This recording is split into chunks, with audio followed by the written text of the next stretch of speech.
Baking powder versus baking soda. Is there even a difference? Well, I would not be doing this video if there wasn't, so let's get into the nitty-gritty details of baking soda, baking powder, and why some recipes call for both.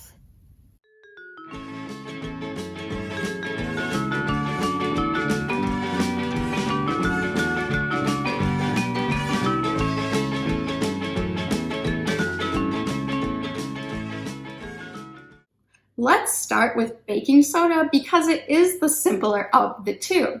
So baking soda is just one chemical compound called sodium bicarbonate.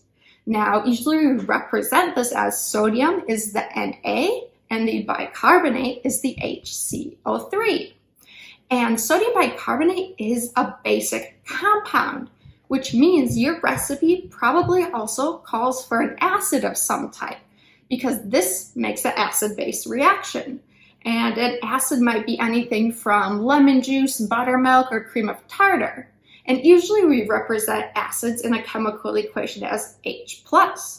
So when we have sodium bicarbonate plus an acid, we get a chemical reaction that leads to water, or H2O, carbon dioxide, CO2, and sodium ions, the Na. Now that's not important. What is the important part is this carbon dioxide, because this is actually released as hundreds of tiny bubbles that get entrapped in the dough because the dough is pretty viscous or pretty thick. And this reaction is what leavens or aerates our dough. It's these tiny bubbles made by this acid-base reaction of sodium bicarbonate and your acid of choice that makes that porous structure we see in doughs and baked goods. So then, what is baking powder? So baking powder is actually just 3 simple ingredients. The first of which is actually baking soda, or that sodium bicarbonate. So baking powder contains baking soda. The second ingredient is just an acid or two, so it might contain a couple acids. Most commonly, you probably would see cream of tartar. And the third and final ingredient is just what we call a filler. So a filler is just a neutral ingredient, usually something like cornstarch, that we use to physically separate the sodium bicarbonate away from the acids so that they don't react while they're just sitting in your cupboard. We only want them to react once they're added to a dough. And so we use something like cornstarch or another white powder to sort of keep those two active ingredients away from each other.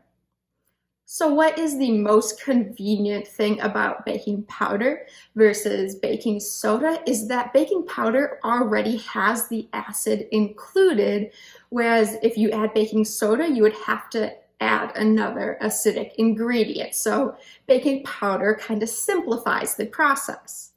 If you have ever seen double acting baking powder, what this double is referring to is that there are 2 acids within the baking powder.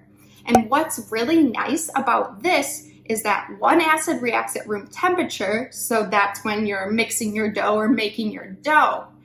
The problem is that some of these bubbles will be lost before you get that dough in the oven. So the second acid is activated by heat.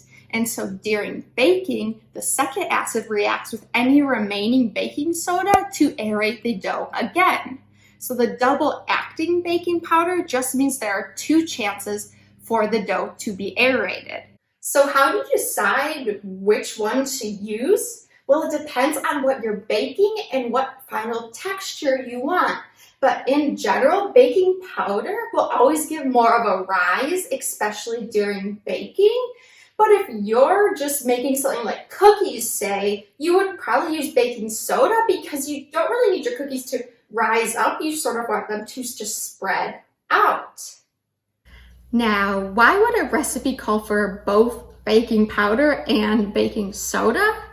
Well, that's because they would actually do different things within the dough. So in this case, baking powder is what would sort of generate most of those bubbles and aerate whatever you're making.